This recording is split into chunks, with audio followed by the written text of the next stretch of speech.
நேரடியாக யாரெல்லாம் ஓட்டளிக்க மாட்டார்களோ, பிஜேபிக்கு எந்த காலத்திலும் யாரெல்லாம் ஓட்டளிக்க மாட்டார்களோ அவர்களை எல்லாம் குறிவைத்து பட்டியலிருந்து நீக்கம் செய்வது. அதாவது பெங்களூர்ல ஒரு தொகுதியில ஒரே ஒரு வீட்டுக்குள்ள 4500 ஓட்டு வாக்காளர்கள் கண்டுபிடிச்சிருக்காங்க. 4500 பேர் ஒரு வீட்டுல. இப்ப வந்து ஒரு 10 காலனியா இருக்கிறாங்க, 10 பேர் குடும்பமா இருக்கிறாங்க. ஒரு ஒரு வீட்டுல 5 பேர், 50 பேர், 100 பேர் இருக்கிறது கூட வாய்ப்பு இருக்கு. 4500 பேர் ஒரு வீட்டுல எப்படி இருக்க முடியும்? அப்ப வந்து தமிழ்நாட்டுக்குள்ள இருக்கக்கூடிய தமிழர்களை கஷ்டப்படுத்தி பட்டியலிருந்து வெளியேற்றவும், பீகார்காரனை எளிமையாக உள்ளே சேர்க்கவும் தான் இது. பீகார் உள்ளிட்ட வட மாநிலத்தை சார்ந்தவர்களை தமிழ்நாட்டுக்குள்ள பல லட்சக்கணக்கான மக்கள் இதற்கு குடியேறி இருக்கிறாங்க. இது வரைக்கும் அவன் தொழில், வணிக, வேலை வாய்ப்பெல்லாம் ஆக்கிரமிச்சு ஒண்ணும் இல்லாம ஆக்கிட்டாங்க. கிட்டத்தட்ட தமிழ்நாட்டிலே தமிழர்கள் அகதிகளை போல் வாழ்ந்து கொண்டிருக்கிறோம்.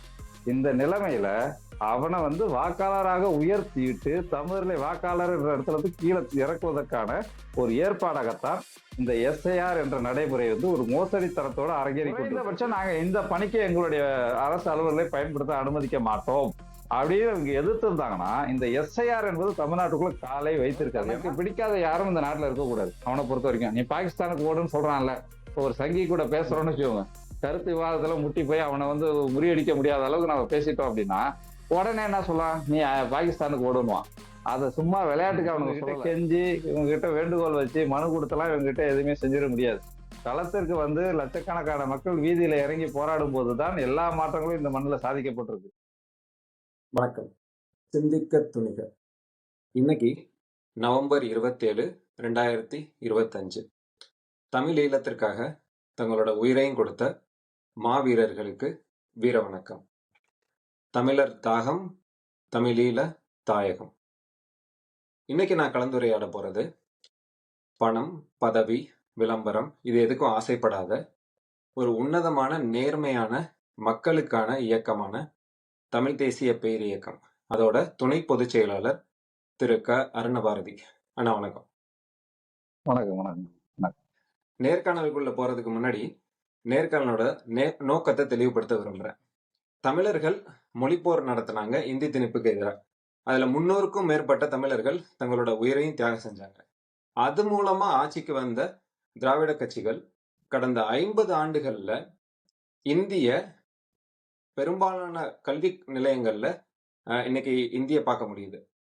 அது போக கடந்த ஒரு 10-20 ஆண்டுகள்ல மிகையான எண்ணிக்கையில வடமாநில இளைஞர்களும் குடும்பத்தார்களும் வேலை வாய்ப்புக்காக தமிழ்நாட்டுக்குள்ள வந்திருக்காங்க. அது மூலமா தமிழ் இளைஞர்களுக்கு வேலை வாய்ப்பு இல்லாம ஒரு சூழ்நிலை இருக்கு. அதையும் தாண்டி இன்னைக்கு பேராபத்தா வந்திருக்கிறது அந்த வடமாநில மக்களுக்கு வாக்குரிமை. இந்திய தேர்தல் ஆணையம் எஸ்ஐஆர், ஸ்பெஷல் இன்டென்சிவ் ரிவிஷன் அப்படின்றத செயல்படுத்துறது மூலமா தமிழ்நாட்டுக்கு அரசியல் ரீதியா என்ன பாதிப்பு ஏற்பட போகுது அப்படின்றத அண்ணன் திரு அருணபாரதி அவங்கள்ட்ட கேட்டு தெரிஞ்சுக்கலாம். வாங்க அண்ணா. என்னோட முதல் கேள்வி, எஸ்ஐஆர் ஸ்பெஷல் இன்டென்சிவ் ரிவிஷன், சிறப்பு தீவிர திருத்தம், இதற்கும் இயல்பா இந்திய தேர்தல் ஆணையம் நடத்தக்கூடிய திருத்தங்களுக்கும் என்ன வேறுபாடு? வணக்கம். அதாவது இந்த இந்திய தேர்தல் ஆணையம் வந்து வாக்காளர்களுடைய பெயர்களை சரி பார்க்கறது, அதன் பிறகு பெயர் நீக்கம் பண்றது, இல்ல பெயர் புதிதாக சேர்ப்பது, இது எல்லாத்தையும் வந்து வழக்கமா செஞ்சுட்டு தான் இருக்கிறாங்க. தேர்தல் ஆணையத்தினுடைய அலுவலகம் இருக்கு. இப்போ வீட்லயே வந்து நம்ம பிள்ளைகளுக்கு ஏதாவது வயசு வந்துடுச்சு அப்படின்னா, 18 வயசு ஆயிடுச்சு அப்படின்னா, நாம் வந்து அதற்கான படிவத்தை கொடுத்து நிரப்பி அதற்கான சான்று, வயதுக்கு 18 வயது தாண்டிட்டாங்கன்றதுக்கான அந்த சான்றிதழ் கொடுத்தோம்னா அவங்க அந்த பட்டியலில் சேர்த்துப்பாங்க. அது இயல்பா நடந்து கொண்டுதான் இருக்கு. அதுவும் இல்லாம இப்ப திருமணமாகி போறவங்க, வேலையை விட்டு வேற ஊருக்கு போறவங்க, அவங்க என்னன்னா சொந்த ஊர்ல அந்த வாக்காளர் பட்டியல இருந்து நீக்குவதற்கான ஒரு சான்று இருக்கு. அந்த சான்றை கொடுத்த பிறகுதான் இன்னொரு தொகுதியில அவங்க சேர முடியும். ஒரே நேரத்துல 2 இடத்துல அவங்க வாக்காளரா இருக்க முடியாது. ஏன்னா ஏற்கனவே ஒரு இடத்துல இருந்திருப்பாங்க, அதை கொடுக்காம அவங்க வந்து சேர்க்க முடியாது. இந்த மாதிரியான நடைமுறைகள்லாம் ஏற்கனவே நடந்துட்டு தான் இருக்கு. இது வந்து சாதாரண ரிவிஷனா ஒவ்வொரு வருஷமா நடத்திட்டு தான் இருக்கிறாங்க. அப்பப்போ இந்த சட்டமன்ற தேர்தலா இருக்கட்டும், உள்ளாட்சி தேர்தலா இருக்கும், அப்பெல்லாம் வந்து செய்யறது நடக்குது. அது என்னன்னா, ஒருத்தருக்கு ஒரு தேவை இருக்கு, அவங்க போய் அதை வந்து விண்ணப்பிச்சு அவங்க வந்து பெயர் மாற்றமோ, முகவரி மாற்றமோ, இல்ல புதிதாக சேர்க்கிறதோ பண்ணிக்கிறாங்க. இது வந்து சாதாரணமா நடக்குது. ஆனா இப்ப கொடுத்திருக்கக்கூடிய இந்த எஸ்ஐஆர் என்பதுல என்னன்னா, முழுவதுமாக தமிழ்நாட்டு வாக்காளர் பட்டியலையே அவங்க என்ன பண்றாங்கன்னா கேள்விக்கு உட்படுத்துறாங்க. முழுவதுமாக இப்ப 6.5 கோடி பேர் வாக்காளர்கள் இருக்காங்க அப்படின்னா, அவங்க எல்லாரையுமே திரும்ப வாக்காளர்களாக நீங்க தான் இருக்கணும் அப்படின்னா அதுக்கு விண்ணப்பிக்கணும்னு சொல்றாங்க. அப்ப என்ன ஆகுது ம். அப்படின்னா இதுல இந்த இவங்கெல்லாம் இந்த 6.5 கோடி பேர் வந்து ஆண்டாண்டு காலமா 30-40 வருஷமா ஓட்டு போட்டுட்டு வரவங்க. அவங்கள வந்து இவங்க ஏன் ம். திரும்ப வந்து மறு ஆய்வுக்கு உட்படுத்தணும்? ஒருவேளை வந்து உன்னால வந்து சரியான நபர்களை நீங்க வந்து உள்ள இப்ப வந்து இந்த எஸ்ஐஆரே ஏன் கொண்டு வராங்க அப்படின்னா இதுக்கான தேவையா ஏன் வருதுன்னா வெளிநாட்டை சார்ந்தவங்க எல்லாம் ஊடுருவிட்டாங்க இந்தியாவுக்குள்ள. அதுவும் குறிப்பா அவங்க சொல்றது வங்கதேசத்தை சார்ந்தவங்க எல்லாம் ஊடுருவிட்டாங்க. எனவே அவர்களை கண்டுபிடிப்பதற்காகத்தான் இதுன்னு சொல்லிதான் அவங்க அந்தந்த வட மாநிலங்கள்ல இதை கொண்டு வந்தாங்க. ஆனால் எஸ்ஐஆர் ம். மேற்கொள்ளப்பட்ட பிறகு எங்கேயும் வட மாநிலத்துல அது போல பெரிய அளவுல வங்காளதேசத்தை சார்ந்தவங்க எல்லாம் பிடிபடவே இல்லை. ஏன்னா அவனுக்கு வந்து அவன் ம். ஊர் தேர்தல் விஷயம் மற்ற விஷயம்லாம் இருக்கு. அதிகமா வந்து இங்க ஓட்டுரிமை அளவுலாம் வரதும் கிடையாது. அவன் இங்க ஊர்ல ஆமா. தலையிடணும்னு அவனும் நினைக்கிறதும் கிடையாது. இந்த ஆர்எஸ்எஸ் ம். பூச்சாண்டி பண்றாங்கல்ல இவங்க இஸ்லாமியர்கள் வந்து நாட்டை நாசமாக்கிட்டாங்க ஊடுருவிட்டாங்க அந்த பூச்சாண்டியை சொல்லி சொல்லி சொல்லி சொல்லி அவங்க பழக்கமாகி அவங்க பெரிய அளவுல ம். இஸ்லாமியர்கள் வங்கதேசத்துல இருந்து இங்க பூந்து இந்தியாவே ஏதோ அடிமைப்படுத்துறாங்கன்ற மாதிரியான நரேட்டிவ் எல்லாம் செட் பண்ணி பேசி அதற்கு வந்து மக்களை வந்து உட்படுத்துவதற்காக ஒரு போலியாக ம். இஸ்லாமியர்கள் எல்லாம் போயிடுச்சு அப்படின்னு சொல்வதற்கான ஒரு இந்து மதவெறி கிளப்புவதற்கான ஒரு வடநாட்டுல ஓட்டு அறுவடைக்கான ஒரு விஷயமாகத்தான் இந்த எஸ்ஐஆர் கொண்டு போனாங்க. ஆனால் அங்கேயோ கூட அவங்க வந்து இதை எப்படி செயல்படுத்துறாங்க அப்படின்னா ஹரியானா போன்ற இடமா இருக்கட்டும் இல்ல கர்நாடகாவா இருக்கட்டும் மகாராஷ்டிராவா இருக்கட்டும் இப்ப இந்த அண்மையில் நடந்து முடிந்த பீகாரா இருக்கட்டும் பிஜேபி அதை எப்படி ம். செயல்படுத்துறாங்க அப்படின்னா நேரடியாக யாரெல்லாம் ஓட்டளிக்க மாட்டார்களோ பிஜேபிக்கு எந்த காலத்திலும் யாரெல்லாம் ஓட்டளிக்க மாட்டார்களோ அவர்களை எல்லாம் குறிவைத்து குறிவைத்து பட்டியலில் இருந்து நீக்கம் செய்வது அதுதான் அவங்க செஞ்சிருக்கிறாங்க. பல இடங்கள் அவங்க என்ன ம். பண்றாங்கன்னா இஸ்லாமியர்கள் குறிப்பா இஸ்லாமியர்கள், ரெண்டாவது பார்த்தோம்னா ஒடுக்கப்பட்ட மக்கள், அடுத்தது பழங்குடியின மக்கள். இப்ப அவங்க வந்து அந்த படிவம் கொடுத்திருக்காங்க. தமிழ்நாட்டுல எல்லாரும் படிவம் கொடுத்திருக்காங்க. இப்ப அந்த படிவத்தை எடுத்து ம். பாத்தீங்கன்னாலே தெரியும். அது வந்து பல பேர் சொல்றாங்களா நல்லா படித்து ஒரு பட்டதாரி கூட தானே பிறர் துணையின்றி நிரப்ப முடியாது. அவன் என்ன கேட்கறான்னா ம். 2025 ஒரு படிவத்தை கொடுத்துட்டு 2002 2003 வந்து உங்க அம்மா அப்பா எங்க ஓட்டு போட்டாங்க அவங்க ஓட்டு போட்டதனுடைய அந்த பூத்தினுடைய பாக எண்ணு கேட்கறாங்க. அவங்களுடைய வாக்காளர் ம். பட்டியலில் இருக்கக்கூடிய சீரியல் நம்பர் கேட்கறாங்க. இத வந்து ஒரு ம். பட்டதாரி இளைஞன் தமிழ்நாட்டில் இருக்கக்கூடிய ஒரு பட்டதாரி இளைஞன் எப்படி நிரப்புவானா நிரப்புறதுக்கு முன்னா அவன் கையில ஆண்ட்ராய்டு போன் இருந்துச்சுன்னா அந்த போனை எடுத்து அவங்களுடைய இணையதள வெப்சைட்ல போய் தேடணும். இப்ப நாம வந்து ஒரு பேரை ம். தேடுறோம் அப்படின்னா அந்த பேரை வந்து அதே ஸ்பெல்லிங்ல அங்கேயும் அதே 2002லயும் அதே ஸ்பெல்லிங்ல வச்சிருந்தாங்களா இப்ப இந்த மாதிரி வச்சிருக்காங்களா ம். மாறி இருக்கான்னு கூட தெரியாது. ஏன்னா ஒவ்வொருத்தருக்கும் ஸ்பெல்லிங் இப்ப மூர்த்தின்னு இருக்கு. மூர்த்திக்கு MURTHIன்னு இருக்கு, MOORTHIன்னு இருக்கு. இந்த மாதிரியான வேறுபாடுகள்லாம் இருக்கிறதுனால அவங்க பேர் கூட அதுல வேற பேரா இருக்கலாம், இதுல வேற பேரா இருக்கலாம். ஒரே ஸ்பெல்லிங்லயே இருக்காது. ம். இதை தேடி கண்டுபிடிச்சு போடுறத ஒரு பட்டதாரி இளைஞர் கூட செய்ய முடியாத அளவுக்கு தடுமாறுவான். இப்ப இத ம். அப்படியே வந்து நீங்க எல்லாம் யோசிச்சு பாருங்க. ஒரு பழங்குடியின மக்கள் மலையில இன்னைக்கும் ஓட்டு போடணும் அப்படின்னும் போது அந்த ஓட்டுச்சாவடிக்கு அந்த ஓட்டு மிஷினை வந்து போலீஸ் பாதுகாப்போட மலை மேல தூக்கிட்டு போகக்கூடிய மக்களை காட்டக்கூடிய இதே தொலைக்காட்சிகள் இந்த பழங்குடியின மக்கள் இப்ப இதை எப்படி நிரப்புவாங்க? இப்ப அவங்க என்ன பண்ணுவாங்கன்னா இதெல்லாம் எங்களுக்கு என்னன்னு தெரியலன்னு விட்டுட்டாங்கன்னா கிட்டத்தட்ட அவங்க ஓட்டெல்லாம் காலியாயிடும். அவங்க எல்லாருமே பிஜேபிக்கு ம். எதிராக தான் போடுவாங்க. ஏன்னா அவங்க மேல மிகப்பெரிய கொடூரமான சுரண்டலையும் கனிம சுரண்டலையும் பிஜேபி செஞ்சுட்டு இருக்கிறான். ஜார்க்கண்ட்ல பீகார்ல இதெல்லாம். அதனால அவங்க வந்து ஓட்டு போட மாட்டாங்க பிஜேபிக்கு. அதனால அவங்க எல்லாம் எளிதா இந்த இந்த இந்த தேர்தல் ஆணையத்தினுடைய 2002 2003 பட்டியலை தேடணுன்ற ஒரே கண்டிஷனை வச்சு மறைமுகமாக அவங்க எல்லாம் ம். வெளியேற்றிடுறாங்க. அது போல பார்த்தோம்னா ஒடுக்கப்பட்ட மக்கள் கல்வியில கொஞ்சம் பின்தங்கி இருக்கிறவங்க எல்லாருக்கும் இணையதள வசதி இருக்கான்னு கூட தெரியாது இந்த நாட்டுல. ஏதோ நகரங்கள்ல ம். மட்டும்தான் இணையதள வசதி முழுசா இருக்கு. அப்ப ஜிஎஸ்என்எல்ன்ற அரசு நிறுவனம் கூட நாடு முழுக்க இணையதள வசதி கொடுக்க முடியாம திணறிக் கொண்டிருக்கக்கூடிய இதே நாட்டுல ஒரு கைபேசியில நீ எல்லாத்தையும் பார்த்து தேடி உன்னால எல்லாத்தையும் போட்டு ஃபில்அப் பண்ணி கொடுத்து உனக்கு அதுல எந்த பிள்ளையும் இல்லைன்னா தான் உனக்கு ஓட்டு அப்படின்றத வைக்கிறது மூலியமா வெறும் ஹை கிளாஸ் பீப்புளை மட்டுமே ஓட்டு அளிக்கக்கூடியவர்களாக மாற்றி வைக்கிறாங்க. இந்த மாதிரி செஞ்சு அவங்க என்ன பண்றாங்கன்னா இந்த மாநிலங்கள்ல பிஜேபிக்கு என்று ஒரு வாக்கு வங்கியை அவங்க உறுதி செய்ததும் பிஜேபிக்கு எதிராக யாரெல்லாம் ஓட்டு அளிக்க மறுத்தாங்களோ அவங்களாம் வந்து கிட்டத்தட்ட பட்டியல இருந்து அவங்க எல்லாம் நீக்கி இருக்கிறாங்க. இப்ப வந்து பீகார்ல மட்டும் என்ன சொல்றாங்கன்னா 68 லட்சம் பேர் நீக்கி இருக்கிறாங்க. அந்த 68 லட்சம் பேர் ம். யாரு என்ன அவங்க பட்டியலை கொடுங்கன்னு சொல்லும் போது தேர்தல் ஆணையம் கொடுக்க மறுத்து விட்டது. நாங்க கொடுக்க மாட்டோம்ட்டான். 68 லட்சம் பேர் நீ சொல்ற நீக்கிட்ட அவங்க எங்க இருக்காங்க பட்டியல் பேரை கூடுன்னு சொல்லும்போது மறுத்துட்டாங்க. உச்ச நீதிமன்றம் வரை போய் நம்ம சண்டை போட்டு அந்த பட்டியலை வாங்குறோம். அப்ப அவன் எங்க ம். இருந்து யாரை நீக்கியிருக்கான்னு பார்க்கும்போது இப்ப இந்த தேர்தல் முடிவுகள்ல அதை வச்சு பார்க்கும்போது இஸ்லாமியர்கள் கணிசமாக இருந்த பகுதிகளில் இஸ்லாமியர்கள் பெரும்பான்மையா நீக்கப்பட்டிருக்கிறாங்க பல இடங்கள்ல. ஒரு தொகுதியில பார்த்தோன்னா 3000 பேரை நீக்கியிருக்கிறாங்க. ஒரே தொகுதியில 3000 இஸ்லாமியர்ல ஒடுக்கப்பட்ட மக்களை நீக்கியிருக்கிறாங்க. 1000 ஓட்டு வித்தியாசத்துல அந்த தொகுதியில பிஜேபி வெற்றி பெற்றிருக்கு.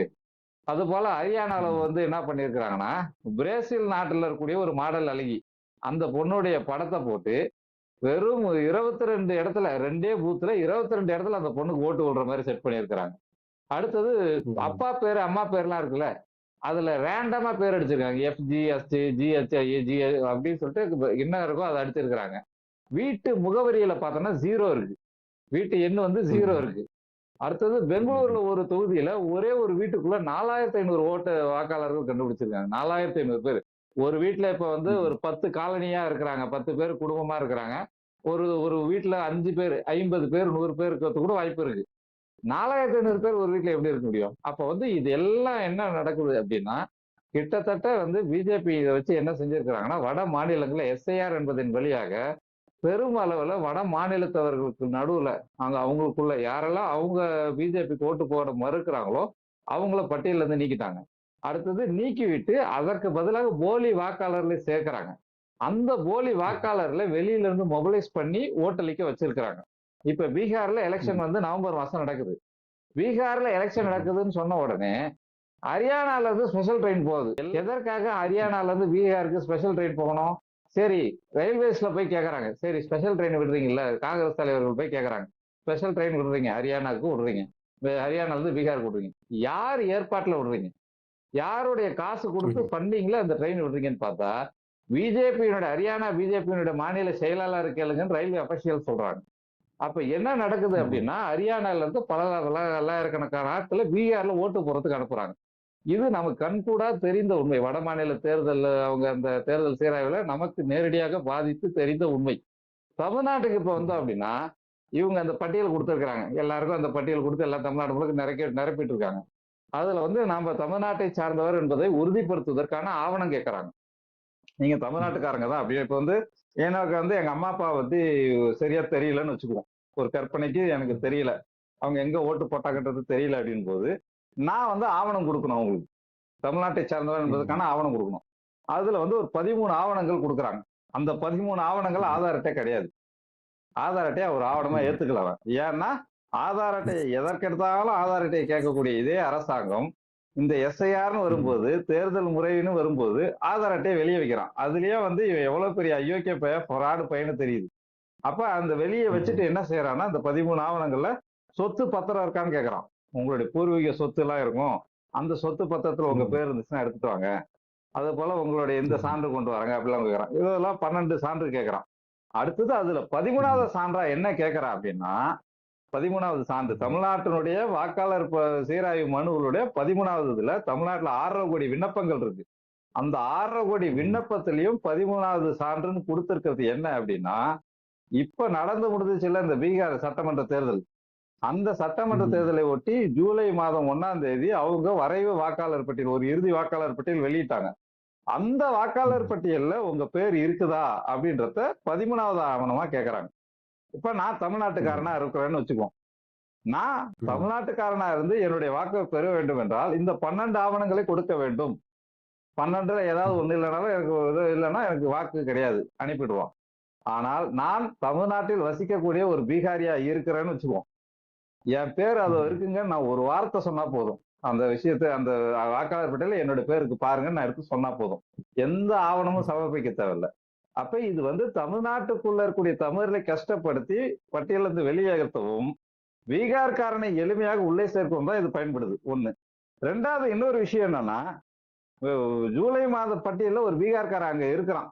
ஒரு ஒரு ரத்தோர்னு ஒரு பீகார்காரன் ஜூலை மாதம் 1ஆம் தேதி வெளியிட்ட பீகார் பட்டியல்ல இருக்கிறான்னா என்ன அர்த்தம் அப்படின்னா, அவன் பீகார் மாநிலத்து வாக்காளன்.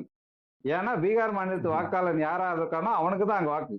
அப்படி அவன் வாக்காளனா இருக்கிறான்னா நவம்பர்ல ஓட்டு போட்டுட்டான். அப்ப நவம்பர்ல ஓட்டு போட்ட ஒருத்தன் இங்க தமிழ்நாட்டுக்குள்ள இன்னைக்கு இருந்துகிட்டு இந்த டிசம்பர் 4ஆம் தேதிக்குள்ள கொடுக்கக்கூடிய ஒரு விண்ணப்பத்துல நான் பீகார் பட்டியல இருக்கிறேன், இங்கேயே இருக்கிறேன்னு சொல்லி இரட்டை வாக்கு உரிமையை பெற முடியும். அப்ப வந்து பீகார்காரனுக்கு இரட்டை வாக்கு உரிமையை கொடுப்பதற்காகத்தான் இவ்வளவு பெரிய மோசடியை இவர்கள் செய்கிறார்கள் என்ற கேள்வி இயல்பாக எழுகிறது. அப்ப நீ ஒருத்தன் அந்த மாநிலத்து பட்டியல இருந்தானா நீ என்ன செய்யணும்? நீ இந்த மாநில பட்டியலில் இடம் பிடிக்க முடியாதுன்னு சொல்லணும். நீ அந்த மாநிலத்து பட்டியல இருக்கிறதுல நீ எப்படி இந்த மாநிலத்துல இடம் பிடிக்க முடியும்னு கேட்கணும். ஆனால் தேர்தல் ஆணையமே என்ன பண்ணுதுன்னா, நீ அந்த பட்டியல இருந்தாலும் பரவாயில்ல, நீ இங்கே சேர்ந்துக்கோ, இங்கே சேர்ந்துட்டு நீ ஓட்டு போடு அப்படின்னு சொல்றதுக்குரிய என்ன பண்றாங்கன்னா, பீகார் உள்ளிட்ட வட மாநிலத்தை சார்ந்தவர்களை தமிழ்நாட்டுக்குள்ள பல லட்சக்கணக்கான மக்கள் இதற்கு குடியேறி இருக்கிறாங்க. இது வரைக்கும் அவன் தொழில், வணிக, வேலை வாய்ப்பெல்லாம் ஆக்கிரமிச்சு ஒண்ணும் இல்லாம ஆக்கிட்டாங்க. கிட்டத்தட்ட தமிழ்நாட்டிலே தமிழர்கள் அகதிகளை போல் வாழ்ந்து கொண்டிருக்கிறோம். இந்த நிலைமையில அவனை வந்து வாக்காளராக உயர்த்திவிட்டு தமிழர்களை வாக்காளர் என்ற இடத்துல இருந்து கீழே இறக்குவதற்கான ஒரு ஏற்பாடாகத்தான் இந்த எஸ்ஐஆர் என்ற நடைமுறை வந்து ஒரு மோசடித்தனத்தோட அரங்கேறி கொண்டிருக்கிறது. இதைதான் தமிழ்நாட்டில் நம்ம கண்கூடா பார்த்துட்டு இருக்கிறோம். நல்லது, நல்லது. இப்ப நான் அந்த படிவத்தை நீங்க சொன்ன அந்த ஆவணங்கள், அதாவது வந்து எஸ்ஐஆர் மூலமா நான் வந்து ஒரு ஒரு வாக்காளர், அந்த மாநிலத்துல உள்ள ஒரு வாக்காளர் என்னென்ன ஆவணங்கள்லாம் கொடுத்து தங்களை வந்து இந்த மாநிலத்துல வாக்குரிமை இருக்குன்றத நிரூபிக்கிறதுக்கு கொடுக்க வேண்டிய ஆவணங்களை நான் வந்து எலெக்ஷன் கமிஷன் ஆஃப் இந்தியா, அந்த இந்திய தேர்தல் ஆணையம் அதோட இணையதளத்துல போய் நான் ஆங்கிலத்துல எடுத்தேன். அதுல பாத்தீங்கன்னா 11 புள்ளி இருக்கு, என்னென்ன ஆவணங்கள் கொடுக்கணும் அப்படின்னு சொல்லி, லிஸ்ட் ஆஃப் டாக்குமெண்ட்ஸ் அப்படின்னு சொல்லி 11 ஆவணங்கள் இருக்கு. இப்ப இந்த இந்த கையில நான் வச்சிருக்கிறது வந்து தமிழ்நாட்டுல இப்ப கொடுத்துக்கிட்டு இருக்க படிவம். இது என்னோட சொந்தக்காரவங்க ஊர்ல இருக்காங்க, அவங்கள்ட்ட இருந்து நான் வாங்கின படிவம். இது வந்து தமிழ்ல இருக்கு, இது வந்து தமிழ்ல இருக்கு. இதுல பாத்தீங்கன்னா நீங்க சொல்ற மாதிரி அப்படியே இந்த ஆங்கில இணையதளத்துல இருந்து இந்திய தேர்தல் ஆணைய இணையதளத்துல இருந்து ஆங்கில எடுத்ததுல 11 புள்ளிகள் இருக்கு லிஸ்ட் ஆஃப் ரிக்வயர்ட் டாக்குமெண்ட்ஸ்ல. தமிழ்ல ஆவணங்கள்ல 13 இருக்கு, 13. அதுல நீங்க சொல்றது இந்த 13வது தான் நீங்க சொல்றது, அதாவது 1/7/2025 தகுதி ஏற்படுத்தும் நாளாக கொண்ட பீகாரின் சிறப்பு தீவிர திருத்தத்தின் வாக்காளர் பட்டியலின் பிரதி அப்படின்னு சொல்லி 13ல இருக்கு. இப்ப இத பார்த்தோன்னே தான் எனக்கு வந்து இத பத்தி பேசணும்னு இருந்தது. என்னன்னா, பொதுவா மக்கள் என்ன நினைக்கிறாங்கன்னா, ஸ்பெஷல் இன்டென்சிவ் ரிவிஷன் வந்து இதன் முதல் முறை அல்ல. இது வரைக்கும் 12-13 முறை வந்து தேர்தல் ஆணையம், இந்திய தேர்தல் ஆணையம் நடத்தியிருக்காங்க. கடந்த திருத்தம் வந்து 2004 இல்லையா, 2004ல நடத்தியிருக்காங்கன்னு சொல்லி 2003ல நடந்திருக்கு. அதான் அப்பெல்லாம் இந்த படிவம் கொடுக்கிற நடைமுறை எல்லாம் கிடையாது. அவங்க எல்லாம் மணியக்காரர்கிட்ட கிராமத்துல அவங்க எல்லாம் வீட்டுல இருக்கிறாங்களான்னு பார்த்து அவங்க எழுதிட்டு கணக்கெடுத்துட்டு பண்ணி மாதிரி தான் நடந்துச்சே தவிர, இப்படி படிவம் கொடுத்து நீங்க விண்ணப்பிச்சு உங்கள் வாக்குரிமை வாங்க வேண்டும் என்ற நடைமுறையை இப்பதான் புதுசா இவங்க கொண்டு வராங்க. இந்த எஸ்ஐஆர் மூலமா தான் முதல் முறையா இந்த நடைமுறை, இந்த படிவம் கொடுக்கிற முறையெல்லாம் இப்பதான் வருது. அப்பெல்லாம் படிவம் எல்லாம் கொடுக்கல, யாரும் படிவம் கொடுக்கல. அப்பெல்லாம் அந்த அளவுக்கு விவரமும் தெரியாது. நம்ம அப்பா அம்மாக்கெல்லாம் நல்லா யோசிச்சு பாருங்க, அந்த இன்னைக்கு இருக்கக்கூடிய விவரம் கூட அன்னைக்கு தெரிஞ்சிருக்காது. அன்னைக்கு எல்லாம் படிவம் கொடுத்தலாம் அவங்க எதுவும் பண்ணல.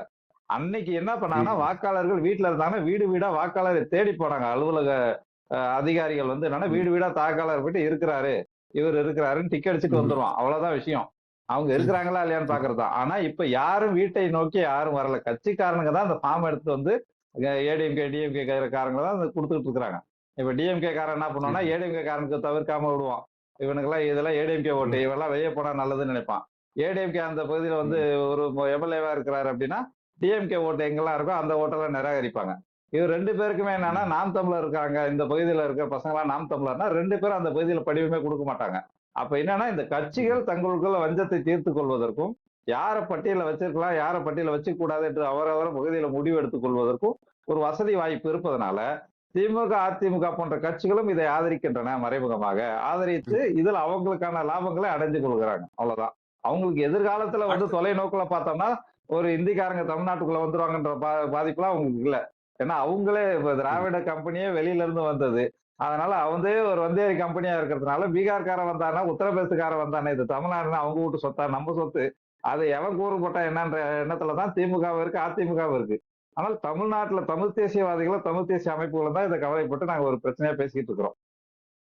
ஆமா, ஆமா. அதுதான் என்னோட அடுத்த கேள்வி. என்னன்னா, இப்ப இந்த மாதிரி ஒரு பேராபத்து என்னன்னா, வந்து நான் முன்னாடியே சொன்ன மாதிரி இந்தி திணிப்புக்கு எதிரா மக்கள் உயிரவே கொடுத்தாங்க. ஆனா இன்னைக்கு என்ன விளைவு? எல்லா கல்வி நிலையங்களையும், தனியார் கல்வி நிலையங்கள்ல இந்தி இருக்கு. இந்தி வந்து ஊடுருவ ஆரம்பிச்சிருச்சு மொழியில, கல்வியில. இந்திக்காரங்களை அதிகமா திணிச்சு வேலை வாய்ப்பு அவங்கள்ட்ட போச்சு. இங்க ஆரம்பிக்கிற பெரு நிறுவனங்களா இருக்கட்டும், எல்லா தொழிற்சாலைகள்ல இன்னைக்கு இந்திக்காரவங்க வேலையில இருக்காங்க. தமிழ்நாடு அரசு 2021 தேர்தல் அறிக்கையில அவங்க வந்து 75% வந்து தனியார் தொழில் நிறுவனங்கள்ல தமிழர்களுக்கு தான் வேலை வாய்ப்பு அப்படின்னு சொல்லி சட்டம் இயக்குவோம்னு சொன்னதை இதுவரைக்கும் பண்ணல. என்ன ஒரு ஆச்சரியம்னா, கிட்டத்தட்ட ஒரு 50 ஆண்டுகளுக்கு மேல ஆட்சி பண்ணி 2021 தான் தமிழர்களுக்கு வேலை வாய்ப்புன்னு சட்டமே போடுவோம்னு சொல்லி அதை இன்னும் 2025 வரைக்கும் போடாம இருக்கிறாங்க. அப்ப இது அதை மூலமா கூட அவங்க வெளிப்படையாவே அவங்க நம்மளுக்கு வந்து தெரியுது. தானா சொல்லல. அதை கூட திமுக வந்து அதான், தானாக சொல்லவில்லை. நாங்கள் போராட்டம் நடத்தி சொல்ல வைத்தோம் என்பதனாலதான் அதையே ஒரு வாக்குறுதியா அவங்க கொடுத்திருக்கிறாங்க. அது புரியுது புரியுது. அது அது அந்த அந்த ஒரு நிலைக்கு தள்ளப்பட்டிருக்கோம். இப்ப அதை தாண்டி அரசியலே தீர்மானிக்கக்கூடிய இன்னைக்கு நீங்க தமிழ் தேசியர்கள் எடுத்து சொல்லக்கூடிய திருப்பூர், கோயம்புத்தூர் மாவட்டங்கள்ல எல்லாம் என்ன நடக்குது அப்படின்றத கண்கூடா பாக்குறோம். அங்க வந்து மிகையான எண்ணிக்கையில வடவர்கள் வந்ததுனால அங்க அரசியல் தீர்மானிக்கக்கூடிய ஒரு ஒரு சக்தியா வந்து அந்த வட மாநில வாக்குகள் இருக்குன்றத பாக்குறோம். ஆனா இன்னைக்கு தமிழகம் முழுக்கவும் அந்த நிலைமையை வந்து ஏற்படுத்தக்கூடிய இந்த தீவிர திருத்தம் அப்படின்றதுல என்ன எனக்கு கேள்வினா, தமிழ் தேசியர்கள் இந்த சிக்கலை, அதாவது இதுல சரியான சிக்கல் என்ன, அவசரப்படுத்துறாங்க, இது தேவையில்லை அப்படின்றத தாண்டி தமிழர்களோட அரசியல் என்ன ஆகும் அப்படின்றத வந்து எடுத்து தெளிவா வைக்கிறாங்க, தமிழ் தேசியர்கள் எடுத்து வைக்கிறாங்க. ஆனா இங்க உள்ள ஆட்சி, தமிழ்நாட்டுல உள்ள ஆட்சியாளர்கள், இன்னைக்கு ஆட்சியில இருக்கக்கூடிய திமுகவா இருக்கட்டும், எதிர்கட்சியா இருக்கக்கூடிய அதிமுக, மற்ற கட்சிகள், இவங்க இந்த பிரச்சனையை எடுத்து பேசுறாங்களா, இல்ல இந்த நடந்துக்கிற முறை, வழக்கமா இவங்க சொல்லக்கூடிய இப்ப காஷ்மீர்ல ஆர்டிகல் 370 வந்து நீக்கிறது வந்து சரிதான், ஆனா நீக்கிற முறை சரியில்லைன்னு சொல்ற மாதிரி, இப்ப இந்த எஸ்ஐஆர் வந்து அவங்க அதை செய்யணும், ஆனா ஏன் அவசரப்படுத்துறீங்க அப்படின்ற நிலைப்பாடை எடுக்கிறாங்களா, இல்ல அதுல இருக்கக்கூடிய இந்த பீகார் மாதிரி சிக்கலான விடயங்களை எடுத்து மக்கள்கிட்ட தெளிவுபடுத்த முயற்சிக்கிறாங்களா? இப்ப திமுகவை பொறுத்த வரைக்கும் ஆளுங்கட்சியான திமுக வந்து இத வலுவான ஒரு காரணத்தை கூறி எதிர்க்கவே இல்லை. என்ன காரணம் சொல்றாங்கன்னா, இது வந்து ஒரு மழைக்காலமா இருக்கு, அலுவலர்கள்லாம் பாவம், இந்த மழை காலத்தெல்லாம் அவங்க போய் கஷ்டப்படுவாங்க, குறுகிய காலமா இருக்கு அப்படின்னு வந்து ரொம்ப ரொம்ப ரொம்ப முக்கியமான காரணங்களை சொல்லிட்டு இருக்கிறாங்க. இந்த காரணங்களை சொல்லி உச்சநீதிமன்றத்துக்கும் போயிருக்காங்க. ஆனா வந்து அதிமுக வந்து நேரடியாகவே பிஜேபியோட கூட்டணியில இருப்பதனால தமிழ்நாட்டை எப்படி கூறு போட்டு வித்தாலும் அவங்களுக்கு எந்த கவலையும் கிடையாது. அப்படியான கட்சியாகத்தான் அது இருப்பதனால அது ஒன்றும் பெரிய, இந்த திராவிட கட்சிகளுக்கு ரெண்டுத்துக்குமே அதான். தமிழ்நாட்டை வந்து யார் எப்படி என்ன பண்ணாலும் அவங்க கண்டுக்க மாட்டாங்க. வெளியே ஒரு சவுண்டு போட்டு ஒரு ஆர்ப்பாட்டம் நடத்தினாங்க, அவ்வளவுதான், அதோட முடிச்சுட்டாங்க. இப்ப திமுக வந்து நாங்க எதிர்க்கிறோம்னு இவ்வளவு சொல்லக்கூடிய அவர்கள் குறைந்தபட்சம் மானரோஷம் இருந்துச்சுன்னா தமிழ்நாட்டு அரசு அதிகாரிகளை இந்த பணிக்கு நாங்கள் அனுப்ப மாட்டோம் என்று கடுமையாக பேசியிருக்க வேண்டும், அதை நடைமுறைப்படுத்தி இருக்க வேண்டும். ஆனால் ஸ்டாலின் வெளியே நாங்க எதிர்க்கிறோம் சொல்லிக்கொண்டு இன்னொரு புறத்துல என்ன பண்றாங்கன்னா, தமிழ்நாட்டு அரசு அலுவலர்களை மிக மிக கடுமையாக வேலை வாங்கி கொண்டிருக்கிறாங்க. இப்ப இந்த எஸ்ஐஆர் என்பது வந்து நமக்கு வந்து வெளியில இருந்து பாக்குறதுக்கு இது வந்து ஒரு பணியா, ஏதோ அரசு அதிகாரிகள் செய்யற மாதிரியான பணியா தெரியுது. ஆனால் தமிழ்நாட்டு அரசு அதிகாரிகள், ஆசிரியர் சங்கங்கள், வருவாய்த்துறை அலுவலகர்கள் மிக மிக மிக கடுமையான மன உளைச்சல் இருக்காங்க. கடுமையான போராட்டங்கள்ல கூட அவங்க இறங்குறாங்க. இப்போ ஒரு போன வாரம் வந்து வருவாய்த்துறை அலுவலகர்கள் என்ன பண்றாங்கன்னா, ஒரு நாள் வந்து இந்த எஸ்ஐஆர் பணிகளுக்கு போக மாட்டோம் என்று போராட்டம் நடத்தியிருக்கிறாங்க. ஏன் அப்படின்னா, இவங்க வந்து அந்த பகுதியில போயிட்டு மக்கள் கிட்ட போய் அந்த வாக்காளர் அந்த படிவத்தை கொடுத்து நிரப்பி கொண்டு வரணும்னு சொல்றது இருக்குல்ல, பல பேர்கிட்ட ஆண்ட்ராய்டு போனே கிடையாது. போன் இருந்தாலும் அதுல அவங்க நெட்டு போட்டு வச்சிருக்கிறது கிடையாது, டேட்டா வச்சிருக்கிறது கிடையாது. இப்ப வந்து ஒரு பகுதியினுடைய வாக்கு அப்படி அதிகாரின்னு யார் இருக்காங்கிறதா, சத்துணவு பணியாளர் இருக்கிறார், அந்த பகுதியை சேர்ந்தவர் இருக்கிறார். அந்த சத்துணவு பணியாளர் அவங்க என்ன வச்சிருப்பாங்க, போன் வச்சிருப்பாங்க, அவங்க கிட்ட என்ன டேட்டா இருக்கும். ஆனா அவங்க என்ன பண்றாங்கன்னா, நீ கொடுத்த டார்கெட்டை முடிச்சுட்டு வா. யாருன்னா கலெக்டர் சொல்றாரு, இந்த கொடுத்த டார்கெட்டை நீ முடிச்சுட்டு வரலன்னா அன்னைக்கு மாலைக்குள்ள நீ வந்து இன்னைக்குள்ள 150 ஃபார்மை முடிச்சுட்டு வா. நீ ஏன் 180 முடிக்கலாம், டார்கெட் வச்சு எப்படி கார்பரேட் நிறுவனங்கள்ல வேலை வாங்குவாங்களோ அதை விட மிக மிக கேவலமாக கொத்தடிமை போல அங்க அரசு அலுவலர்களையும் ஆசிரியர்களையும் வருவாய்த்துறை ஊழியர்கள் அவங்க வந்து கடுமையாக வேலை வாங்கி கொண்டு அதனால மன உளைச்சலுக்கு கடுமையாக ஆளாக இருக்கிறாங்க. பல இடங்கள்ல போராட்டங்களும் நடந்திருக்கு.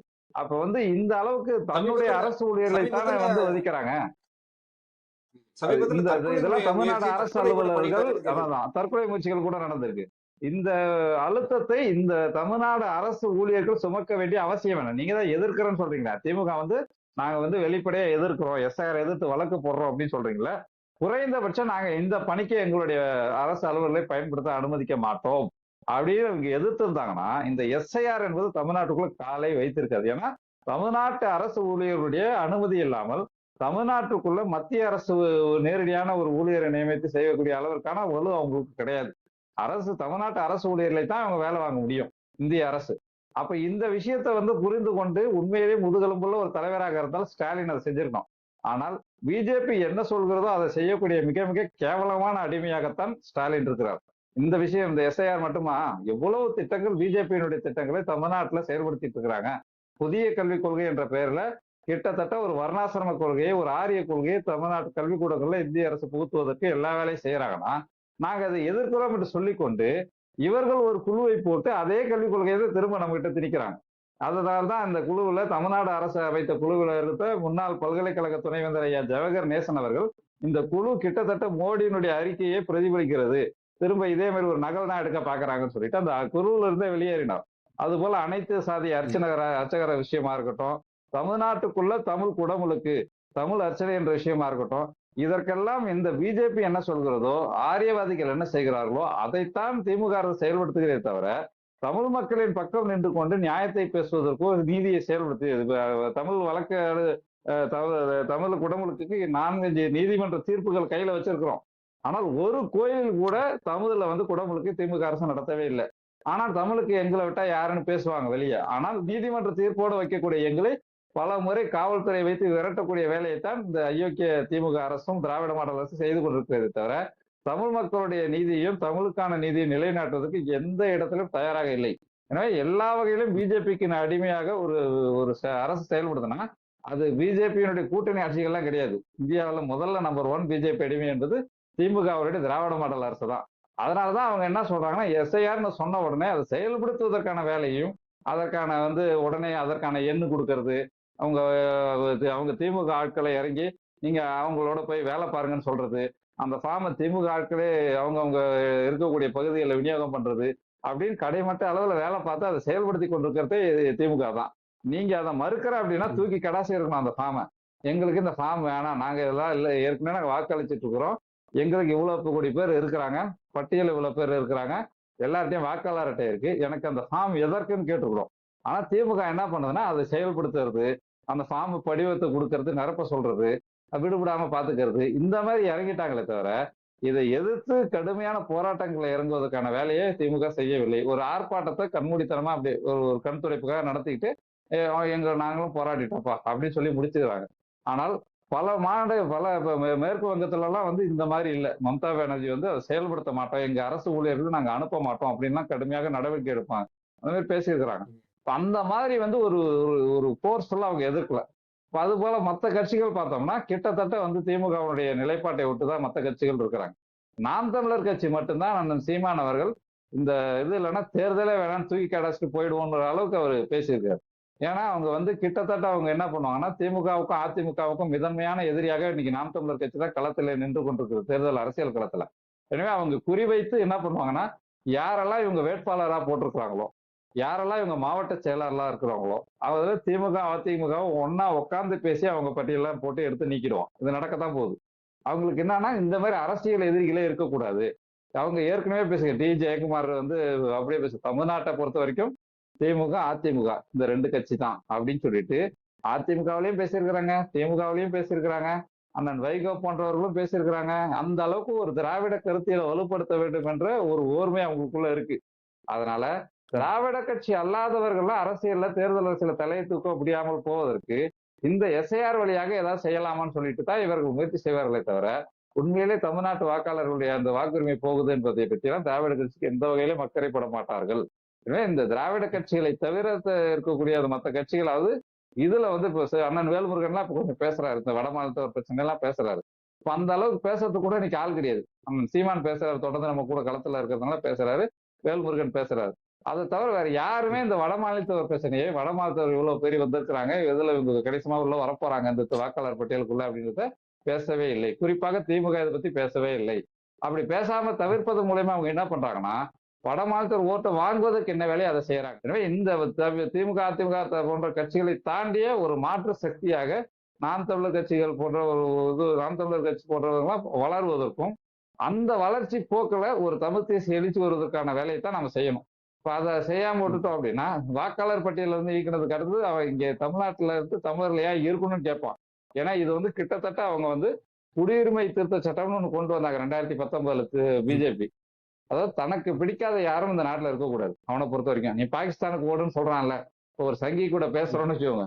கருத்து விவாதத்துல முட்டி போய் அவனை வந்து முறியடிக்க முடியாத அளவுக்கு நம்ம பேசிட்டோம் அப்படின்னா, உடனே என்ன சொல்லலாம்? நீ பாகிஸ்தானுக்கு ஓடுன்னுவான். அத சும்மா ம். விளையாட்டுக்கு அவனுக்கு சொல்லல.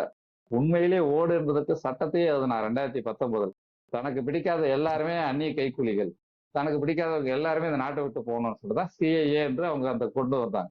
அது மக்கள் போராட்டத்தை ம். சந்தித்து நாடு முழுக்க ஒரு கிளர்ச்சியை இது பண்ணதுக்கு அப்புறம் கிடப்புல போட்டுட்டாங்க. இப்ப என்ன பண்றாங்கன்னா, இந்த எஸ்ஐஆரின் வழியாக கிட்டத்தட்ட ஒரு வீடு வீடா சென்று குடியுரிமை கணக்கெடுப்பு எப்படி நடத்துவானோ, கிட்டத்தட்ட அது போல படிவம் குடுத்து எல்லாத்தையும் நிரப்பி எல்லாம் கொண்டு வந்துட்டு, இதுல யார் யாரெல்லாம் ம். அவனுக்கு வேணுமோ அவன மட்டும் வச்சுக்கிட்டு, மத்தவனுக்கு இப்ப வாக்குரிமை இந்த முறை இல்லாம போயிடுச்சுன்னு வச்சுக்கோங்களேன். அடுத்த முறை உனக்கு எதுக்கு ரேஷன் கார்டுன்னு கேட்பான். உனக்கு எதுக்கு ஆதார் ம். அட்டைன்னு கேட்பான். உனக்கு தான் வாக்குரிமையே இல்லையே. உனக்கு வாக்குரிமை இல்ல அப்படின்னு வச்சுக்கோங்களேன், அரசியல்வாதிகள் நம்ம எப்படி பார்ப்பான் யோசிச்சு பாருங்க. இன்னைக்கு வந்து ஒரு பகுதியில இவ்வளவு ஓட்டு இருக்குன்றத வச்சுதான் அரசியல்வாதிகள் அந்த பகுதிக்கு களத்துக்கே போவாங்க. இந்த பகுதியில ஒரு ஆமா. பாதிப்பு, ஒரு வெள்ளம், ஒரு தீ விபத்து, எதுக்கு போவான்? இங்க ஒரு 5000 ஓட்டு இருக்குங்க. நீங்க போய் வேலை பாருங்க. இந்த பகுதியில வந்து வெள்ளத்துல பாதிச்சுட்டாங்க. இங்க ஒரு 10,000 ஓட்டு இருக்குங்க. இப்படிதான் அவங்க கணக்கு அரசியல்வாதிகள் கணக்கு திமுக, அதிமுக கணக்கு இதுதான். அந்த ஓட்டு உங்களுக்கு இல்ல அப்படின்னும் போது, நீங்கள் செத்தால் கூட கண்டுகொள்ள மாட்டார்கள். எனவேதான் வந்து ம். தமிழர்கள் இந்த வாக்குரிமையிலிருந்து வெளியேற்றப்படுவது என்பது கிட்டத்தட்ட தமிழ்நாட்டுக்குள்ள தமிழர்கள் இனப்படுகொலை செய்யப்படுவதற்கான ஒரு சமமான நடவடிக்கை. தமிழர்கள் தமிழ்நாட்டு மண்ணுக்குள்ளேயே அகதிகளாவதற்கான நடவடிக்கை. எனவேதான் இது மிக மிக கடுமையாக தீவிரமாக எல்லோராலும் பேசப்பட வேண்டிய சிக்கல் என்று நாங்கள் முனைப்போட அதை களத்துல செயல்படுத்திட்டு இருக்கோம், பேசிக்கிட்டு இருக்கோம். நல்லது, நல்லது, நல்லது. இப்ப இந்த இவ்வளவு பெரிய சிக்கல்ல வந்து நம்ம அ அ 2 தரப்பு இருக்கு இல்லையா? அதாவது வந்து தமிழர் நலன் சார்ந்த தமிழர்களோட எதிர்காலத்துல கவனமும் ஒரு அ ஒரு அம் அ நல்ல நோக்கமும் உள்ள தமிழ் தேசியர்கள் இந்த சிக்கல வந்து இதோட தீவிரத்த மக்கள்கிட்ட கொண்டு போறாங்க. ஆனா அப்படியே அ அ திராவிடர்களும், ஆரியர்களும் இத வந்து ஒரு ஏதோ ஒரு அவசரமா பண்றீங்க அப்படின்ற மாரியே தான் கொண்டு போறாங்களே தவிர, இதில உள்ள தீவிரத்த மக்கள்ட்ட கொண்டு போறது இல்ல. இல்லையா? இப்ப இதுக்கு தீர்வு தமிழ் தேசியர்கள் என்ன பண்ணணும்னு நினைக்கிறீங்க? அதாவது இப்ப நம்ம ஆட்சி அதிகாரத்துல தமிழ் தேசியர்கள் இல்ல. இருந்தாலும் மக்களுக்கு விழிப்புணர்வ குடுக்குற இடத்துல இருக்கக்கூடிய தமிழ் தேசியர்கள் இதுக்கு என்ன தீர்வு? அதான் இப்போதைக்கு வந்து இந்த கணக்கெடுப்பு எல்லாம் முடிய போகுது. இப்போ 4ஆம் தேதி முடிச்சிடுறாங்க. இப்ப நாம வந்து தீர்வா என்ன சொல்றோம்னா, வட மாநிலத்தவரை வந்து தமிழ்நாடு முழுக்க முதல்ல வந்து இந்த இந்த திட்டத்தை செயல்படுத்தக்கூடாது. இந்த பட்டியல வெளியிடுறது போறதெல்லாம் தூக்கி கடாசிட்டு, வழக்கமான நடைமுறை இருக்கணும்ன்றதுதான் முதல் விஷயம்.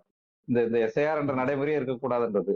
அடுத்தது ஒருவேளை இவங்க செய்யறாங்க, அந்த பட்டியல்லாம் வெளியிட போறாங்கன்னா, அது குறைந்தபட்சம் நம்ம மக்கள் விழிப்போடு இருந்து, எங்கெல்லாம் வட மாநிலத்தவர் இதுல சேர்க்கப்பட்டிருக்கான்றத பார்த்து, அந்தந்த பகுதிகள்ல தெரு வாரியாக, ஊர் வாரியாக அங்கங்க போராட்டங்கள் நடத்தணும். இவங்க எப்படி வந்து இந்திக்காரங்களை சேர்த்திருக்கலாம்னு சொல்லிட்டு அங்கங்க போராட்டங்கள் நடத்தணும்.